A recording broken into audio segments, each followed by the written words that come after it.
Hello guys, आज हम आ गए हैं फिर से नीट पीजी का कुछ क्वेश्चंस लेके। ये 2025 के क्वेश्चंस है जो एग्ज़ाम में आए हुए हैं। तो सबसे पहले हम देखेंगे एनाटॉमी का। नंबर 1 क्वेश्चन जो है उसमें ये बोला गया है, image below highlights jugular foramen, which of the following structure do not pass through the marked structure A. तो हम जैसे देख सकते हैं डायग्राम में जहाँ पे ए मार्क दिया हुआ है, इसमें क्या बोला है कि इस वाले स्ट्रक्चर से कौन सा नर्व पास नहीं होता है। ठीक है, कौन सा स्ट्रक्चर पास नहीं होता है, तो वो उनमें से कौन कौन से स्ट्रक्चर्स दिए हुए। फर्स्ट ऑप्शन है ग्लोसोफेरिंजियल नर्व, या एक्सेसरी नर्व, या वेगस नर्व, या हाइपोग्लोसल नर्व। तो आप लोग टाइम लेके आंसर सोच सकते हैं। तो इसका आंसर होगा हाइपोग्लोसल नर्व। ठीक है, हमें जैसे पता है ये तो बिल्कुल ही नहीं, इसका आंसर बहुत इजी है। बाकी तीनों वहाँ से पास होते हैं, लेकिन हाइपोग्लोसल नर्व जो है वो क्या बोलते हैं इसको, जुगुलर फोरामेन से पास नहीं होता है। आपको याद रखना है, अगर क्वेश्चन में आए तो तुरंत देख के हमें इसका आंसर मार्क करना है। ठीक है, अब नेक्स्ट क्वेश्चन में हम जाते हैं। तो यहाँ पे बोला है the defect shown in image related to which of the following. ठीक है, इस इमेज में आप क्या डिफेक्ट देख पा रही हो। अगर आप देख के समझे तो बहुत बढ़िया बात है, मैं फिर भी ऑप्शंस बताती हूँ। नंबर ए जो ऑप्शन है वो left fourth aortic arch, B है right fourth aortic arch, C है लेफ्ट सिक्स एओटिक आर्च, या फिर राइट सिक्स एओटिक आर्च। इसका आंसर आप ले सकते हैं कुछ सेकंड लगा के। तो इसका आंसर है B, option B, right fourth aortic arch. ठीक है, right fourth aortic arch. Which of the following the defect shown in image is related to the right fourth aortic arch? Next question, which of the following is not carried by the structure marked A in this image? आप देख सकते हो कि mark ए जो image में जो ए mark दिया हुआ है ना, वो विच of the following is not carried by the structure marked A in the image. ठीक है, तो इसमें क्या होगा, GSA, GVA, GAC और GVE। तो इसका ऑप्शन आप सोचिए क्या होता है और आप कमेंट कीजिए। नेक्स्ट क्वेश्चन है which what are the contents of umbilical cord. ठीक है, what are the content of umbilical cord, आपको ये पता होना चाहिए, इट्स वेरी इजी। तो फर्स्ट ऑप्शन है 2 arteries 2 vein, 1 artery 2 vein, 2 arteries 1 vein, और 1 आर्टरी 1 वेन। तो the answer is the option C, 2 artery 1 when.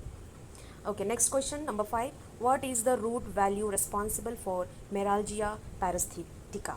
ठीक है, what is the root क्या है जो responsible होता है melalgia paresthetica का। तो इसका ऑप्शन आपको मिल जाएगा T12 and L1, या फिर L2 या L3, L2 L3 L4, या L1 L2। so the answer is L2 and L3. okay, मतलब L2 and L3 is responsible for the melalgia paresthetica. okay, next question, a girl presented with foot injury and gave history of forceful eversion of foot. ठीक है, foot injury के साथ आया था और उसका history क्या है, फोर्सफुल इवर्जन ऑफ फुट है। तो विच of the following structure is affected the most. तो हमें पता होता है इसका आंसर क्या होगा, फुट इंजरी से आई हुई है और फोर्सफुल इवर्जन ऑफ फुट हुआ है। तो विच of the following structure is affected the most. So the option A is anterior talofibular joint or deltoid ligament, or posterior talofibular ligament, or calcaneofibular ligament. So the answer is deltoid ligament. Next question, a patient presented with a muscle wasting, reduced tone and weakness in the left hand. okay, patient आया muscle wasting के साथ, tone reduced है and weakness in the left hand. so fine motor movements like doe kneading are impaired. ठीक है, which of the following structure is mostly affected? बहुत easy है। So the anterior, इसका answer क्या होगा, option A, right anterior horn cell in spinal cord. ठीक है, जब भी क्वेश्चन आपको ऐसे बोला हो कि अब मसल वास्टिंग है, tone reduce and weakness in the left hand, और वो डो नीडिंग करने में मतलब इम्पेयरमेंट है, मतलब वो कर नहीं पा रहा है, ऐसे अगर केसेस आए तो इसका आंसर होगा कौन सा मोस्ट अफेक्टेड स्ट्रक्चर क्या होगा इसका, right anterior horn cell in spinal cord. Next question, identify the structure where the zone epithelium is located. ठीक है, तो इसका आंसर क्या हो जाएगा, option B, ureter. Next, what is the nerve supply of the marked structure A.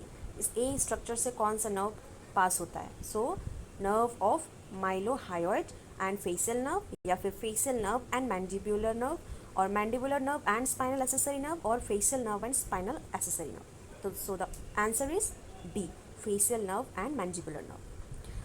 Question number 10.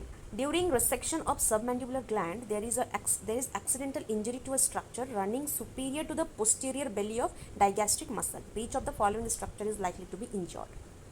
So the answer is marginal mandibular nerve. Question number 11. A 20 years old boy got severe pain due to hyperextension of shoulder while training in the gym.